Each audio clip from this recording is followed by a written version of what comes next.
Hi, everybody. My name is Nandi Devin. I am one of the science teachers here at CHS, and welcome to Back to School Night for the 2020-21 school year. And I'm here to give you some information about the logistics, about Palm Science, and the expectations that you can have and students can have in terms of obtaining the science credits that they need in order to graduate.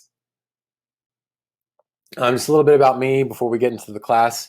I was born and raised just down the road here on the 8 in Yuma, Arizona. I have been married for only 1 month. My wife and I got married on August 8th this summer, and we do have 2 dogs. You can see them down here. We have Jackson and Tucker. So this was taken a couple years ago. So they are a little bit older and grayer now, but Jackson is our handsome boxer, and then we got little Tucker down here, but they do love each other. We both of us lived abroad for 2 years together. We lived in Guatemala a couple years ago. We came back. We were there for 2 years, and I'll get into that in a little bit in a couple slides. So, a couple of our hobbies. My hobbies, we both of us really enjoy traveling, particularly traveling abroad. It's a really big part of who we are and what we do. So, obviously we're not doing any traveling right now, but we dearly miss it, and it's a really big part, and that it's really influenced both of us greatly throughout our lives. I enjoy gardening. I have a big vegetable garden here at our house. I enjoy cooking a lot as well, and we just bought a house in November, so almost a year ago, and so I do like working around the house a lot and fixing up and working with power tools. My professional background. I got my Bachelor of Science from the University of Arizona in ecology and evolutionary biology. I worked for 2 years there in a lab studying fungal ecology. And after I graduated, I worked in 3 different locations around the United States doing wildlife conservation. So I worked in Cape Cod for a summer in Massachusetts. And then I moved to the Vegas area working with desert tortoises. And then I moved to San Diego, where I worked for the zoo for a summer, also doing some wildlife conservation work. I just finished my Master's of Education from the University of San Diego. And previously, before CHS, I worked at High Tech High in Point Loma. I worked at Museum School, which is a small charter school in Bankers Hill. And then I worked in Guatemala. So I was a teacher down there. You can see down here, this is the campus. So this is, beautiful, beautiful campus. You can see there's actually 3 volcanoes there in the background. One of them is covered up by an eruption, so no big deal there. But no, it's a huge influence on my work as a teacher. My 2 years down there, and I wouldn't take it back. So it was a wonderful experience, and I'm happy to answer any questions that you have about my experience down there. So at Palm, students are in different classes, different science classes. We have some students in biology and some students in earth science. So, and the students do need different amounts of credits depending on their transcripts. So the work in this class most of the time is independent and self-paced just because of that. But that being said, there are opportunities that we have as a full class to come together and do various activities and projects, sometimes collaborative projects, where they have extra opportunities to earn credit, just to kind of mix things up and keep them engaged, and provide them with more information outside the scope of their general textbook. So we're going to review this document here, how to earn 1 science credit at Palm when we look at PowerSchool.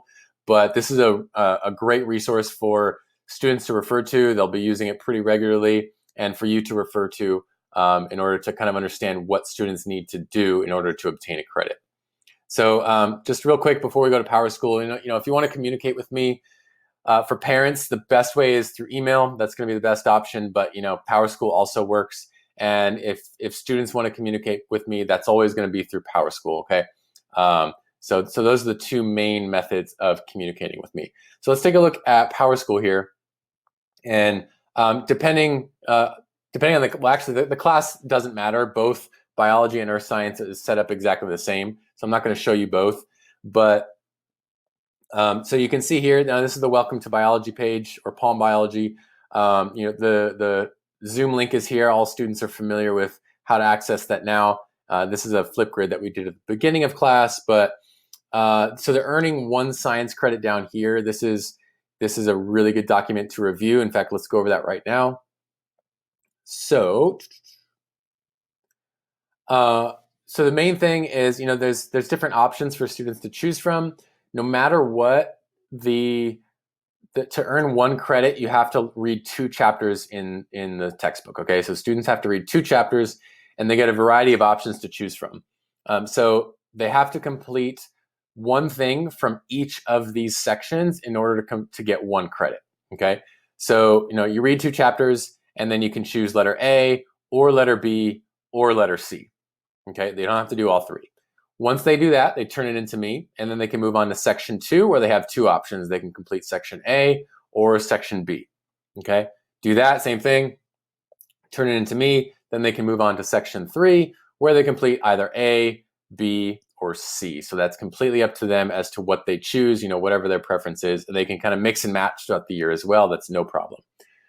Now, I did mention that, on occasion we will have group activities, which, we have started the year off like that, just so that we can regroup and make sure every student, that we have everything in line for them to make sure we know how many credits each student needs. So we did start off with 3 activities. So generally what we'll do is either we'll have a big project that'll take a couple weeks. And when we have a big project, students can actually earn up to 2 credits depending on their final grade that they get. So this will be more of a collaborative aspect. So we haven't done a project yet, but we do these bigger projects sometimes where they can earn up to 2 credits, since it is a lot of work that goes into that project. Or we'll do kind of 3 separate activities, and that's what we started off the year with. So you can see activity 1, 2, and 3. When they do 3 activities, they can earn 1 credit, right? So they'll submit it. We'll do this as a class. I'll give them instruction. We'll watch some videos that go along with it. Generally, the activities will be independent. Projects will be collaborative. So again, to do 3 activities, they can earn 1 credit. So there's not really any deadlines for these activities. I do give kind of loose deadlines so they can stay on track, but it is overall self-paced. But I don't want them to fall too far behind. That's why I give them those loose deadlines. But that's pretty much it. So earning 1 credit, that's the main textbook work, and then occasionally we'll do those extra opportunities. So if you as parents want to meet with me individually about your child, or just ask me questions in general, then you can click this link here to schedule a personal meeting with me, and there'll be some times and dates that pop up, and I'm happy to meet with you and answer any questions that you have. So feel free to reach out if you need anything. But other than that, that's Palm, and I'm happy to talk with you about anything that you need, or any way that I can support your child throughout this year. But I'm looking forward to working with everybody this year, and during distance learning or in person. So thank you, everybody, and we'll talk to you soon. Thanks.